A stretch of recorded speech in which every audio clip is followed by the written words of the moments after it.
ಇದು ಮಾಡಿ ಯಾವುದು ಈ ಬೆಲೆ ಕೀ ಸೀನ್ ಬರ್ಬೋದು. ಇದು ವಾಯ್ಸ್ ರೆಕಾರ್ಡ್ ಆಗುತ್ತಾ ಇದಕ್ಕೆ?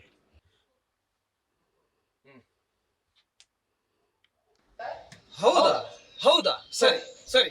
ಮಹಾತ್ಮ ಗಾಂಧಿಯವರು ತಂದೆಯ 4ನೇ ಹೆಂಡತಿಯ 3ನೇ ಮಗು ಬಾಬಾ ಸಾಹೇಬ್ ಅವರು ಅದರಲ್ಲಿ ಅಂತ ಮಾಡಿರೋ ಕಾನ್ಸ್ಪಿರಸಿ ಅಂತ ಅನ್ಸಲ್ವ ನಿಮ್ಗೆ?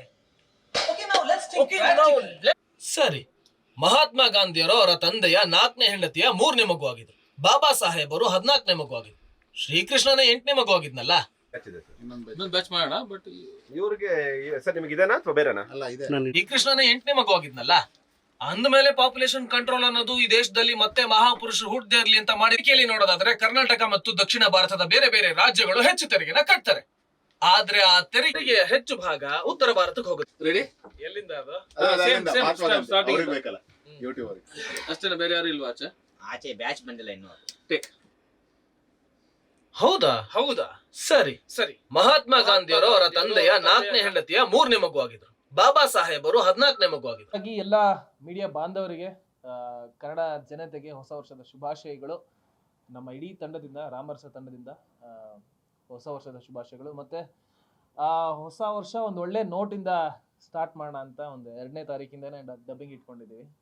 So it is going out really well. ಇನ್ನು ಮಿಕ್ಕಿದ್ದು ಸರ್ ಹೇಳ್ತಾರೆ. ಹೊಸ ವರ್ಷದ ನಲ್ವರೈಕೆಗಳು. ನಮ್ಮ ಸಿನಿಮಾ ರಾಮರಸ ಕಳೆದ ವರ್ಷ ಸತತವಾಗಿ ಶೂಟಿಂಗ್ ಎಲ್ಲ ಮುಗಿಸಿ ಜಸ್ಟ್ ಒಂದು ಹಾಡು ಬ್ಯಾಲೆನ್ಸ್ ಇದೆ. ಒಂದು ಹಾಡು ಬಿಟ್ಟರೆ ನಮ್ಮದು ಸಿನಿಮಾ ಕಂಪ್ಲೀಟ್ ಆಗಿದೆ, ಅಂದರೆ ಶೂಟಿಂಗ್ ಕಂಪ್ಲೀಟ್ ಆಗಿದೆ. ಅದರ ಪೋಸ್ಟ್ ಪ್ರೊಡಕ್ಷನ್ ಏನಿದೆ ಅದರ ಕೆಲಸಗಳು ಇದಾಗಿದೆ. ಈಗ ಒಂದು ಹಂತದ ಎಡಿಟಿಂಗ್ ಮುಗಿಸಿ ಡಬ್ಬಿಂಗ್ ಮಾಡ್ತಾ ಇದ್ವಿ. ಡಬ್ಬಿಂಗ್ ಆದಮೇಲೆ ಫೈನಲ್ ಟ್ರಿಮ್. ಆಮೇಲೆ ನಮ್ಮದು ತುಂಬ CG ವರ್ಕ್ ಇದೆ, ಗ್ರಾಫಿಕ್ಸ್ ತುಂಬ ಇರೋದರಿಂದ ಅದು ಇನ್ನೂ ಸ್ವಲ್ಪ ಟೈಮ್ ತಗೊಳ್ಳಿದೆ. ಬಟ್ ಈಗ ಹೊಸ ವರ್ಷಕ್ಕೆ ನಮ್ಮ ಕಡೆಯಿಂದ ಕನ್ನಡ ಜನತೆನೇ ಮತ್ತು ನಮ್ಮೆಲ್ಲ ಮೀಡಿಯಾ ಬಂದವರಿಗೆ ಒಂದು ಥ್ಯಾಂಕ್ಸ್ ಹೇಳಲಿಕ್ಕೆ ಮತ್ತು ನಿಮ್ಮ ಹಾರೈಕೆಯನ್ನು ಬೇಡ್ತಾ, ಈ ವರ್ಷ ನಮ್ಮ ಸಿನಿಮಾ ತೆರೆ ಕಾಣ್ತಾ ಇದೆ, ಅದಕ್ಕೋಸ್ಕರ ನಿಮ್ಮ ಹಾರೈಕೆ ಇರಲಿ ಅನ್ನೋದಕ್ಕೆ ಒಂದು ಪೂರ್ವಭಾವಿಯಾಗಿ ನಾವು ಈ ಒಂದು ಸಣ್ಣ ಸಭೆಯನ್ನು ಕರೆದ್ವಿ. ನೀವೆಲ್ಲ ಬಂದ್ರಿ, ತುಂಬ ಥ್ಯಾಂಕ್ಸ್. ನಮ್ಮ ಸಿನಿಮಾ ಒಂದು ಬೇರೆಯದೇ ಆದ ಒಂದು ಹಂತವನ್ನು ತಲುಪಿದೆ. ಅಂದರೆ ನಾವು ಶುರು ಮಾಡಬೇಕಾದ್ರೆ ಏನೊಂದು ಸಣ್ಣ ಸಿನಿಮಾ ಅಂತ ಅಂದ್ಕೊಂಡಿದ್ವಿ, ಅದು ಇವತ್ತು ಒಂದು ದೊಡ್ಡ ಮಟ್ಟದ ತುಂಬ concept oriented and budget oriented cinema ಆಗಿ ಮೂಡಿ ಬಂದಿದೆ. ನಮ್ಮೆಲ್ರಿಗೂ ತುಂಬ ಹೆಮ್ಮೆ ಭಯ ಎರಡೂ ಇದೆ ಹೇಗಾಗುತ್ತೆ ಅನ್ನೋ ರೀತಿಯಲ್ಲಿ. ಈಗಾಗಲೇ ನೀವು ಸರ್ ಅವರ ಒಂದು ಝಲಕ್ ನೋಡಿದ್ರಿ, ಅವರ ಅಭಿನಯದ ಒಂದು ಝಲಕ್ನ, ಸುದೀರ್ಘವಾದ ಒಂದು ಡೈಲಾಗ್ನ ಸಿಂಗಲ್ ಶಾಟಲ್ಲಿ ಅವರು ತೆಗೆದುಕೊಂಡಿರೋದೆಲ್ಲ. ಸೊ ಅಲ್ಲಿಗೆ ಕಾರ್ತಿಕ್ ಅವರ ಬಗ್ಗೆ ಹಿಂದೆ ಒಂದು ಆಟದ ಬಿಗ್ ಬಾಸಿನ ಹಿನ್ನೆಲೆಯಲ್ಲಿ ನೀವು ನೋಡಿದ್ರಿ. ಡೊಳ್ಳಿನ ಇದರಲ್ಲೂ ತುಂಬ ಆರ್ಟಿಸ್ಟಿಕ್ ಆಗ ಒಂದು ಅಭಿನಯವನ್ನು ನೋಡಿದ್ರು. ಇದರಲ್ಲಿ ಒಬ್ಬ ಕಮರ್ಷಿಯಲ್ ಹೀರೋಯಿನ ಒಂದು ಗತ್ತು ಗೈರತ್ತಿನಲ್ಲಿ ಅವರು ಮೂಡ್ ಬರ್ತಾ ಇದ್ರು. ಅದರ ಒಂದು ಸಣ್ಣ ಝಲಕ್ ಮೊದಲು ಮೀಡಿಯಾದವ್ರ ಜೊತೆ ಹಂಚ್ಕೊಳ್ಳೋಣ ಅಂತೇಳಿ ಕರೆದ್ವಿ. ಮುಂದಿನದಾಗಿ ನಮ್ಮ ನಿರ್ಮಾಪಕರು ಏನು ನಿರ್ಧಾರ ತಗೊಂಡಿದ್ದಾರೆ ಅಂತ ನಿಮ್ಮ ಜೊತೆ ಹಂಚ್ಕೊಳ್ತೀವಿ. ಎಲ್ರಿಗೂ ನಮಸ್ಕಾರ. ಹೊಸ ವರ್ಷದ ಶುಭಾಶಯಗಳು ಮಾಧ್ಯಮದವರಿಗೂ ಮತ್ತು ನಿಮ್ಮ ಮೂಲಕ ರಾಮರಸ ತಂಡದಿಂದ ಎಲ್ಲ ಕನ್ನಡ ಅಭಿಮಾನಿಗಳಿಗೆ ಹೊಸ ವರ್ಷದ ಶುಭಾಶಯಗಳು. ರಾಮರಸ ಡಬ್ಬಿಂಗ್ ಕಾರ್ಯಗಳು ಶುರು ಮಾಡಿದ್ದೀವಿ. ಕಾರ್ತಿಕ್ ಅವರು ಇವತ್ತಿಂದ ಜಾಯ್ನ್ ಆಗಿದ್ದಾರೆ ಡಬ್ಬಿಂಗಿಗೆ. ಡಬ್ಬಿಂಗ್ ಮುಗಿತಾ ಬಂದಿದೆ. ಶೂಟಿಂಗು ಡೈರೆಕ್ಟರ್ ಹೇಳಿರೋ ಪ್ರಕಾರ ಟಾಕಿ ಪೋರ್ಷನ್ಸ್ ಎಲ್ಲ ಮುಗಿದಿದೆ, ಒಂದು ಸಾಂಗ್ ಮಾತ್ರ ಬ್ಯಾಲೆನ್ಸ್ ಇದೆ. ಈ ಹಂತದಲ್ಲಿ ಏನಂದರೆ ಬಿಗಿನಿಂಗಿಂದ ನಾವು ಪ್ರತಿ ಹಂತದಲ್ಲೂ ನಿಮ್ಮ ಮೂಲಕ ಜನರಿಗೆ ತಲುಪಿಸ್ತಾ ಬಂದಿದ್ದೀವಿ ರಾಮರಸ. ಪ್ರತಿ ಹಂತದಲ್ಲೂ ಹೇಳೋ ಥರ ಇವಾಗ ಏನಂದರೆ ರಾಮರಸ ಮೊದಲು ನಾವು ಮತ್ತು ಗಿರಿರಾಜ್ ಸರ್ ಸೇರಿಕೊಂಡಾಗ ಒಂದು ಕಮರ್ಷಿಯಲ್ ಜೊತೆಗೆ ಒಂದು ಕಂಟೆಂಟ್ ಇರೋ ಸಿನಿಮಾನ ಮಾಡಬೇಕು ಅಂತ ಶುರು ಮಾಡಿದ್ವಿ. ಅದು ಹೋಗ್ತಾ ಹೋಗ್ತಾ ಕಂಟೆಂಟು ಅದ್ರ ಜೊತೆಗೆ ಬಜೆಟ್ಟು ತುಂಬ ಮೀರಿ ಹೋಗ್ತಾ ಇದೆ. ಕಾರ್ತಿಕ್ ಅವ್ರ ಜೊತೆಗೆ ತುಂಬ ಜನ, ತುಂಬ ದೊಡ್ಡ ದೊಡ್ಡ ನಟರು, ಕಲಾವಿದರು ಎಲ್ಲ ಭಾಗದಿಂದ, ಸೌತಿಂದ, ನಾರ್ತಿಂದ, ಪ್ರತಿಯೊಂದು ಭಾಗದಿಂದನೂ ತುಂಬ ದೊಡ್ಡ ಒಂದು ಸ್ಟಾರ್ ಕಾಸ್ಟ್ ಆಗಿದೆ ಪಿಕ್ಚರ್ಗೆ. ಅವ್ರದ್ದು ಎಲ್ಲರದ್ದು ಶೂಟು ಮಾಡಿದ್ವಿ. ಅತಿ ಶೀಘ್ರದಲ್ಲೇ ಒಬ್ಬೊಬ್ಬ ಸ್ಟಾರ್ ನಟರು ಮತ್ತು ನಟಿಯರ ಅಪ್ಡೇಟ್ನ ನಾವು ಕೊಡ್ತಾ ಹೋಗ್ತೀವಿ. ಬರೀ ಆನ್ ಸ್ಕ್ರೀನಿಗೆ ತುಂಬ ದೊಡ್ಡದಾದಂಥ ಬಜೆಟ್ಟು ಈ ಸಿನಿಮಾದಲ್ಲಿ ಖರ್ಚಾಗಿದೆ. ಮತ್ತು ಗಿರಿರಾಜ್ ಅವರು ಬರೆದಿರುವಂಥ ಕತೆ ಅದು ನೀಡ್ ಅಂತ ಅನಿಸ್ತಾ ಇತ್ತು ಪ್ರತಿ ಹಂತದಲ್ಲೂ. ಸೊ ಇನ್ನೊಂದು ವಿಷಯ ಏನಂತಂದ್ರೆ ಮೋಸ್ಟ್ ಡಿಫಿಕಲ್ಟ್ ಪಾರ್ಟ್ ಏನಂದ್ರೆ ಡಬ್ಬಿಂಗ್ ಅಂತ ಅನ್ಸುತ್ತೆ. ಯಾಕಂತಂದ್ರೆ ಆಕ್ಟ್ ಮಾಡುವಾಗ ಒಂದು ಒಳ್ಳೆ ಎನರ್ಜಿ ಕ್ಯಾರಿ ಮಾಡಿ ಅಲ್ಲಿ ಮಾಡಿರ್ತೀವಿ. ಬಟ್ ಅದೇ ಎನರ್ಜಿ ಇಟ್ಕೊಂಡು ಡಬ್ಬಿಂಗ್ ಮಾಡೋವಂಥದ್ದು ತುಂಬ ಕಷ್ಟದ ಕೆಲಸ. ಅದನ್ನ ನಾನು ಮಾಡ್ತಾ ಇದ್ದೀನಿ ಅಂತ ಹೇಳೋದಕ್ಕಿಂತ ಹೆಚ್ಚಾಗಿ ನನ್ನ ಕೈಯಲ್ಲಿ ಮಾಡಿಸ್ತಾ ಇದ್ದಾರೆ editor sir and Giri sir. So ಇನ್ನೊಂದು ನನ್ನ ಗುರು ಸರ್ ನಾನು ಥ್ಯಾಂಕ್ಸ್ ಹೇಳಲೇಬೇಕು, ಯಾಕಂತಂದರೆ ಕಮರ್ಷಿಯಲಿ ಒಂದು ಹೀರೋ ಆಗಿ ನನಗೆ ರೀಇಂಟ್ರೊಡ್ಯೂಸ್ ಆಗೋದಕ್ಕೆ ಇದೊಂದು ಉತ್ತಮವಾದ ಅವಕಾಶ. ಅಂದರೆ ಅವರು ಧೈರ್ಯ ಮಾಡಿ ನನ್ನ ಮೇಲೆ ಇಲ್ಲ ನೀವು ಮಾಡಿ ನಾವು ಮಾಡ್ತೀವಿ ಅಂತ ಅಂದ್ಬಿಟ್ಟು ಇನಿಷಿಯಲಿ ಏನು ಪ್ಲ್ಯಾನ್ ಮಾಡಿದ್ವಿ ಅದಕ್ಕಿಂತ ಹೆಚ್ಚಾಗಿ ಸಿನಿಮಾಗೆ ಅವರು ಫೀಡ್ ಮಾಡ್ತಾ ಇದ್ದಾರೆ.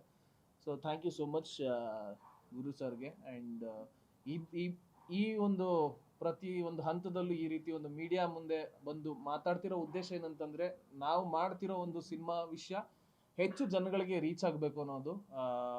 ಸೊ ಮಾಧ್ಯಮ ಮಿತ್ರರಿಗೆ ಒಂದು ಕಳಕಳಿಯ ಮನವಿ ಏನಂತಂದರೆ ಪ್ಲೀಸ್ ಆದಷ್ಟು ಹೆಚ್ಚು ಜನರಿಗೆ ರೀಚ್ ಮಾಡುವಂಥ, ನಿಮ್ಮ ಮೂಲಕ ರೀಚ್ ಆಗುವಂಥ ಒಂದು ಅವಕಾಶ ನಮ್ಗೆ ಮಾಡಿಕೊಡಿ. ರಾಮರಸ ಬಹಳ ಬೇಗ ಸಿನಿಮಾದ ಪ್ರತಿಯೊಂದು ಅಪ್ಡೇಟ್ಸ್ ಕೂಡ ಕೊಡ್ತೀವಿ. ನನಗೆ ಹಿರಿಯ ಕಲಾವಿದರ ಜೊತೆ ಕೆಲಸ ಮಾಡಿದ್ದ ಹೆಮ್ಮೆ ಇದೆ ಈ ಸಿನಿಮಾದಲ್ಲಿ. ಅದನ್ನ ಈಗಲೇ ಹೇಳೋ ಹಾಗಿಲ್ಲ. ಇನ್ನು ಸುಮಾರಷ್ಟು ಮಾತಾಡೋದಿದೆ. ಸದ್ಯಕ್ಕೆ ಡಬ್ಬಿಂಗ್ ಬಗ್ಗೆ ಮಾತ್ರ ಹೇಳ್ಬೋದು. ಸೊ ಡಬ್ಬಿಂಗ್ ಸ್ಟಾರ್ಟ್ ಆಗಿದೆ, ಇನ್ನು ಸ್ವಲ್ಪ ದಿನದಲ್ಲಿ ಮುಗಿಯುತ್ತೆ. 100% ಸರ್, ಇಂಪಾರ್ಟೆನ್ಸ್ ಅಂತೂ ಇದ್ದೆ. ಹೀರೋ ಅಂದ್ಮೇಲೆ ಇಂಪಾರ್ಟೆನ್ಸ್ ಕತೆ ನಡೆಯೋದೇ.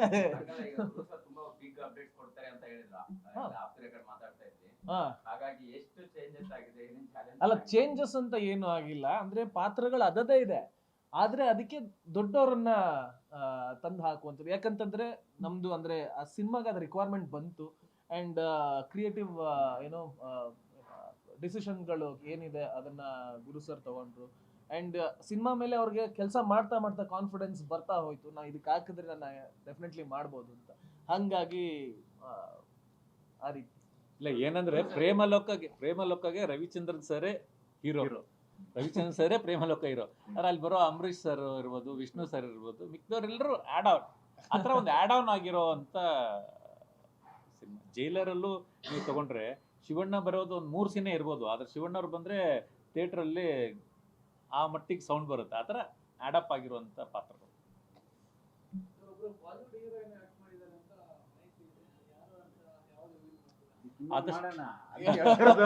ಆದಷ್ಟು ಬೇಗ ನಾನು ಹೇಳಿಲ್ಲ, ಇಲ್ಲಿ ಸೌತ್ ಇಂದನೂ ಆಡ್ ಆನ್ ಆಗಿದ್ದಾರೆ, ನಾರ್ತ್ ಇಂದನೂ ಆಡ್ ಆನ್ ಆಗಿದ್ದಾರೆ.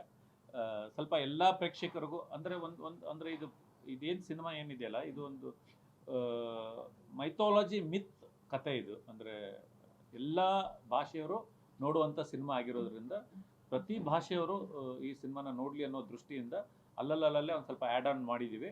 ಅದೆಲ್ಲ ಆದಷ್ಟು ಬೇಗ ನಾವು ಅಪ್ಡೇಟ್ ಕೊಡ್ತೀವಿ.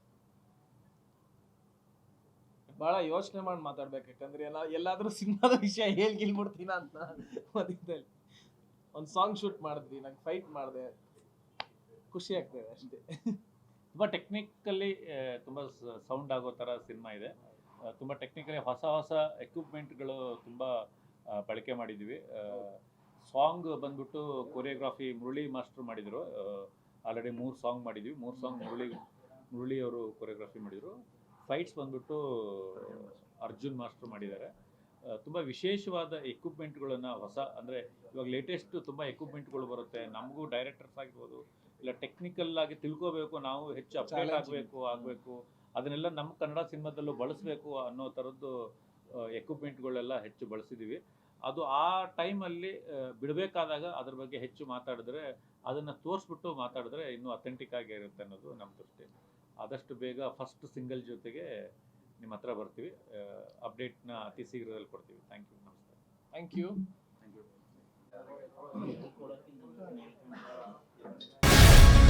ಗ್ಯಾರಂಟಿ ನ್ಯೂಸ್, ಸುದ್ದಿ ಖಚಿತ, ನ್ಯಾಯ ನಿಶ್ಚಿತ.